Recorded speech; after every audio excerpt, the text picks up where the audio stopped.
নমস্কার বন্ধুরা, মনীষা রান্নাঘরে সবাইকে স্বাগত। আজকে নিয়ে এলাম একটা মিষ্টির রেসিপি। আর এই রেসিপি অবশ্যই আপনারা প্রথম থেকে শেষ পর্যন্ত দেখতে থাকুন। আর দেখার আগে অবশ্যই একটা লাইক দিয়ে শুরু করুন।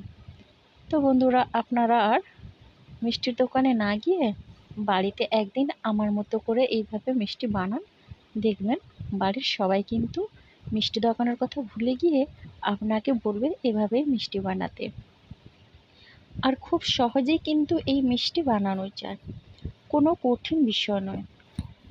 আর বন্ধুরা, আমার এই মিষ্টি রেসিপি যদি আপনাদের ভালো লেগে থাকে তাহলে অবশ্যই লাইক, কমেন্ট, শেয়ার এবং সাবস্ক্রাইব করে পাশে থাকবেন। আর নতুন বন্ধুদেরও একই কথা বলবো, আপনারা যারা এখনও আমার চ্যানেলটিকে সাবস্ক্রাইব করেননি, সাবস্ক্রাইব করে প্লিজ যে আমার পাশে থেকে যান। তো চলুন আমি শুরু করি আমার মিষ্টি রেসিপি। তো এখানে নিয়েছি 300 গ্রাম ময়দা, আর দিয়ে দিলাম পরিমাণ মতো লবণ। লবণটা দিলে মিষ্টির ব্যালেন্স ঠিক থাকে। আর দিয়ে দিচ্ছে এই চামচে 1 চামচ চিনি। আর দিয়ে দিচ্ছে সাদা তেল। সাদা তেলটা আমি 4-5 চামচের মতো দিয়ে দিলাম। আর এখন আমি ময়াম দিয়ে নেব। আর এই মিষ্টির ক্ষেত্রে ময়াম দেওয়াটা কিন্তু আসল। তো এইভাবে আমি ভালো করে ময়দাটাকে মেখে নিচ্ছি।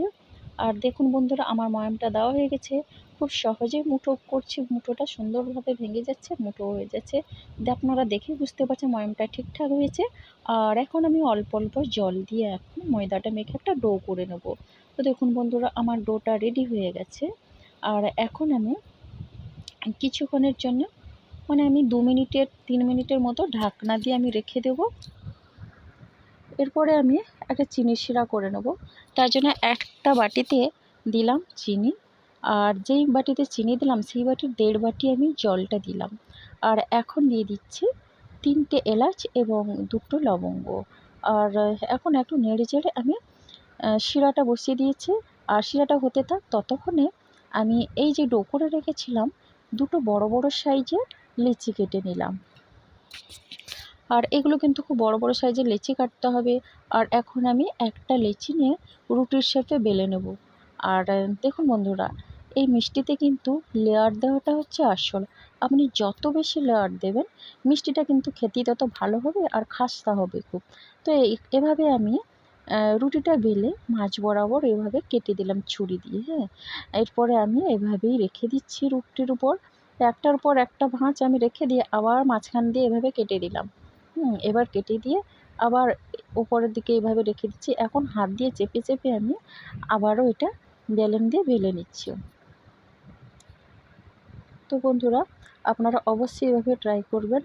আর এইভাবে কিন্তু বারবার বেলে কেটে এইভাবেই লেয়ার দিতে হবে। আবারও একই রকমভাবে এইভাবেই আমি করে নিচ্ছি। এই রকম করে আমি কিন্তু 4-5 বার লেয়ার দিয়েছি।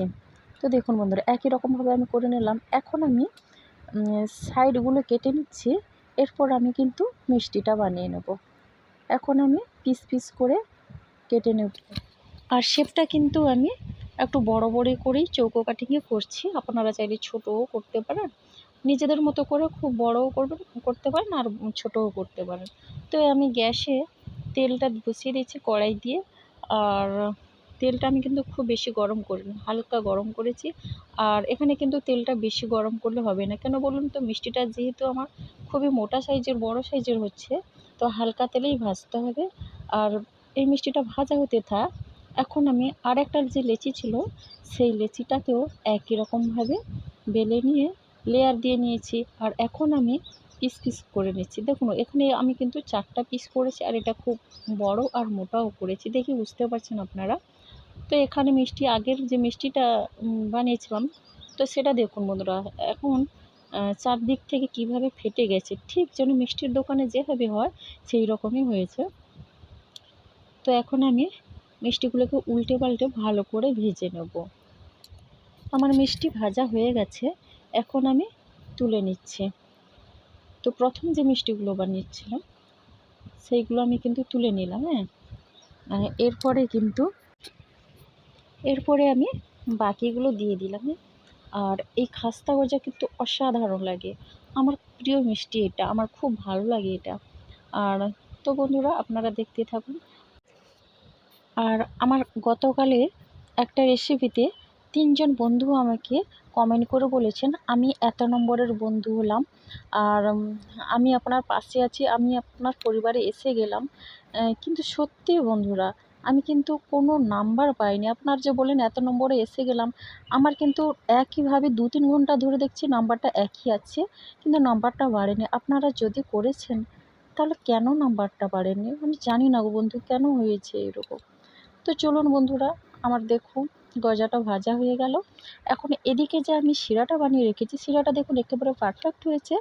আর এই শিরার মধ্যে কিন্তু ভাজা মিষ্টিগুলো এবার দিয়ে দিচ্ছি। আর বন্ধুরা, আমি যে বললাম কথাগুলো, আপনারা প্লিজ কিছু মনে করুন, আমি তো আপনার ছোট বোনের মতো, তাই না? তো কিছু মনে করুন না প্লিজ, আমার অনুরোধ রইল। তো চলুন, এবার আমি শিরার মধ্যে মিষ্টিগুলো দিয়ে দিলাম। আর আমি কিন্তু 5 মিনিটের জন্যই আর মিষ্টিগুলো দিয়ে শিরার মধ্যে আমি ফুটিয়ে নেব। তাতে কি হবে, মিষ্টির রসটা আর চিনির রসটা মিষ্টির মধ্যে বেশ ভালো করে মিশে যাবে। তো এবার আমি কিছুক্ষণ যেন ঢাকনা দিয়ে রেখেছিলাম। এখন দেখুন বন্ধুরা, চিনির রসটা মিষ্টির মধ্যে কিভাবে শুক করে নিয়েছে। তো দেখুন, আর মিষ্টিটা আমার হয়ে গেছে। এখন আমি দেখিয়ে দিচ্ছি। আমার কিন্তু খুব ভালো লাগে এই মিষ্টি, আমি বলে বোঝাতে পারবো না। আমি খুব আনন্দ পেয়েছিলাম এই মিষ্টি বানিয়ে। আর বাড়ির মানুষজন যদি এইভাবে মিষ্টির রেসিপি পায় তো সবাই তো খুশি হবে। আর খেয়ে কিন্তু সবাই খুব প্রশংসা করছিল। আর দেখুন বন্ধুরা, আমি একটা মিষ্টি ভেঙে দেখিয়ে দিচ্ছি, আর লেয়ারটা দেখুন কত সুন্দর হয়েছে। তো অবশ্যই আপনারা আমার মতো করে বানাবেন। অনেক ধন্যবাদ রইল আপনাদের।